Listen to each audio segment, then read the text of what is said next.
ഇന്ന് നമ്മൾ ഡിസ്കസ് ചെയ്യാൻ പോകുന്ന topic contributions of Taylor to scientific management. അതിലേക്ക് പോകുന്നതിന് മുൻപ് ആരാണ് ടൈലർ എന്ന് നോക്കാം. ടൈലറിൻ്റെ മുഴുവൻ പേര് ഫ്രെഡറിക് വിൻസ്ലോ ടൈലർ എന്നാണ്. ഫാദർ ഓഫ് സയൻറ്റിഫിക് മാനേജ്മെൻറ്റ് എന്നാണ് ടൈലർ അറിയപ്പെടുന്നത്. ടൈലറിൻ്റെ വ്യൂ പോയിൻറ്റിൽ സയൻറ്റിഫിക് മാനേജ്മെൻറ്റ് എന്ന് പറഞ്ഞാൽ ഒരു വർക്കറിന് കിട്ടുന്ന ജോലി ഏറ്റവും എഫിഷ്യൻ്റായിട്ട് പെർഫോം ചെയ്യണം. അങ്ങനെയാണെങ്കിൽ വർക്ക് പ്രൊഡക്ടിവിറ്റി ഇൻക്രീസ് ആകും. ഇങ്ങനെ ഇൻക്രീസ് ആയാലോ ഇൻഡസ്ട്രീസിൻ്റെ എഫിഷ്യൻസിയും ഇൻക്രീസ് ആകും. വർക്കേഴ്സിന് ഹയർ വേജസ് പ്രൊവൈഡ് ചെയ്താൽ മാത്രം എംപ്ലോയേഴ്സിന് എംപ്ലോയിനെ കൺട്രോൾ ചെയ്യാനോ മോണിറ്റർ ചെയ്യാനോ പറ്റണം എന്നില്ല. അതിനുവേണ്ടി ഒരു ഗുഡ് റിലേഷൻഷിപ്പ് ഇവരുടെ ഇടയിൽ ഉണ്ടായിരിക്കണം. ഇതാണ് ടൈലർ ഈ 6 പ്രിൻസിപ്പിളും കൊണ്ട് പറയാൻ ഉദ്ദേശിക്കുന്നത്. അതായത് ഏതൊരു വർക്ക് ഫീൽഡിലായാലും ഒരു എംപ്ലോയർ എങ്ങനെ ഒരു എംപ്ലോയിനെ ട്രീറ്റ് ചെയ്യണം, അല്ലെങ്കിൽ എങ്ങനെയായിരിക്കണം ഒരു എംപ്ലോയി റിലേഷൻഷിപ്പ് എന്നാണ് ഈ 6 പ്രിൻസിപ്പിളും കൊണ്ട് ടൈലർ പറയുന്നത്. So first principle is science not a rule of thumb.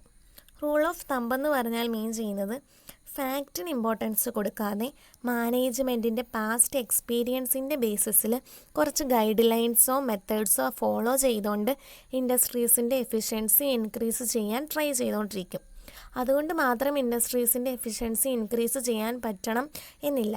Scientific മെത്തേഡിൻ്റെ help കൂടി മാത്രമാണ് നമുക്ക് ഇൻഡസ്ട്രീസിൻ്റെ എഫിഷ്യൻസി അല്ലെങ്കിൽ വർക്ക് പ്രൊഡക്ടിവിറ്റി ഇൻക്രീസ് ചെയ്യാൻ പറ്റുള്ളൂ. He believed in scientific methods to improve industrial efficiency through higher productivity. Routine സ്റ്റെപ്സിൽ സ്റ്റക്ക് ചെയ്യാതെ വർക്കിൻ്റെ സയൻറ്റിഫിക് അനാലിസിസിലൂടെ ന്യൂ ടെക്നിക്സ് ഇംപ്ലിമെൻറ്റ് ചെയ്തുകൊണ്ട് മാത്രമാണ് ഇൻഡസ്ട്രീസിൻ്റെ എഫിഷ്യൻസി ഇൻക്രീസ് ചെയ്യാൻ പറ്റുള്ളൂ എന്നാണ് ഫസ്റ്റ് പ്രിൻസിപ്പിളിലൂടെ ടൈലർ പറയുന്നത്. Then next principle is harmony not discord. Harmony എന്ന് പറഞ്ഞാൽ ഐക്യം, ഡിസ്കോഡ് എന്ന് പറഞ്ഞാൽ വിയോജിപ്പ്.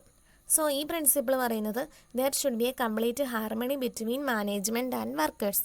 ദേ both should share opinions and ideas to each other.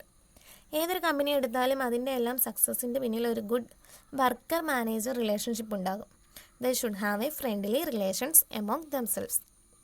The third principle is cooperation not individualism. മാനേജ്മെൻറ്റിൻ്റെയും വർക്കേഴ്സിൻ്റെ ഇടയിൽ ഒരു നല്ല ടീം വർക്ക് അല്ലെങ്കിൽ ഒരു യൂണിയൻ ഉണ്ടായിരിക്കണം. Employees and management should cooperate with each other. അവരുടെ ഇടയിൽ ഒരു മ്യൂച്വൽ കോൺഫിഡൻസ് ഉണ്ടായിരിക്കണം. അതല്ലാതെ ഇൻഡിവിജ്വലായിട്ട് അവരുടെ ഒപ്പീനിയൻ മാത്രം കൺസിഡർ ചെയ്യാൻ പാടില്ല. സെൽഫ് ഇൻട്രസ്റ്റിനല്ല ജനറൽ ഇൻട്രസ്റ്റിനാണ് ഇമ്പോർട്ടൻസ് കൊടുക്കേണ്ടതെന്നാണ് ടൈലർ പറയുന്നത്. The next principle is maximum output not restricted output. Maximum output will result in higher wages.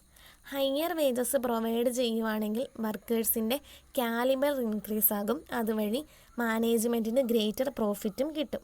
ഒരു സ്റ്റാൻഡേർഡ് ലെവലിനേക്കാളും എബോവ് ആയിട്ട് ജോലി ചെയ്യുന്ന വർക്കേഴ്സിന് ഹയർ വേജസ് കൊടുത്തിട്ട് സ്റ്റാൻഡേർഡ് ലെവലിനേക്കാളും ബിലോ ജോലി ചെയ്യുന്നവർക്ക് ലോ വേജസ് കൊടുക്കുക. അങ്ങനെയാണെങ്കിൽ വർക്കേഴ്സിന് അവരുടെ വർക്ക് പ്രൊഡക്ടിവിറ്റി ഇമ്പ്രൂവ് ചെയ്ത് ഇൻഡസ്ട്രീസിന് ഹയർ എഫിഷ്യൻസി നേടിക്കൊടുത്ത് കമ്പനിയെ സക്സസ് ആക്കാൻ സാധിക്കും. The fifth principle is specialization, not generalization. Practice makes a man perfect എന്നാണല്ലോ പറയാറ്. അതായത് ഒരു സ്പെസിഫിക് സ്കിൽ ഡെവലപ്പ് ചെയ്ത് അത് സ്പെഷ്യലൈസ് ചെയ്തിട്ടുള്ള ഒരു വർക്കറിനെ ചൂസ് ചെയ്ത് ആ പർട്ടിക്കുലർ ഏരിയയിലേക്ക് അസൈൻ ചെയ്ത് കഴിഞ്ഞാൽ ആ ഏരിയയിൽ നിന്ന് മാക്സിമം പ്രൊഡക്ടിവിറ്റി ഇൻഡസ്ട്രീസിന് കിട്ടും. അതുവഴി ഇൻഡസ്ട്രീസിന് ഹയർ എഫിഷ്യൻസിയും കിട്ടും. Work quality of specialised worker is faster than the one with generalised. For example, ഒരു സ്മിത്തറിന് അവരുടെ വർക്ക് പ്രൊഡക്ടിവിറ്റി ഇൻക്രീസ് ചെയ്യണമെങ്കിൽ സ്മിത്തറിന് സ്മിത്തിങ് ജോലിക്ക് തന്നെ അസൈൻ ചെയ്യിക്കണം. അല്ലാതെ അവർക്ക് ഓഫീസ് വർക്കോ പേപ്പർ വർക്കോ കൊടുത്താൽ ഈ ഏരിയയിൽ അവർക്ക് ഒന്നും കോൺട്രിബ്യൂട്ട് ചെയ്യാൻ പറ്റത്തില്ല. സ്മിത്തർക്ക് സ്മിത്തിങ് ഏരിയയിൽ വർക്ക് കൊടുത്താൽ അവരുടെ സ്കിൽസ് ഡെവലപ്പ് ചെയ്ത് കമ്പനിയെ സക്സസ് ആക്കാൻ പറ്റും എന്നാണ് ടൈലർ ഇവിടെ പറയുന്നത്. The last principle is scientific selection, training and development of persons, not on personal judgment.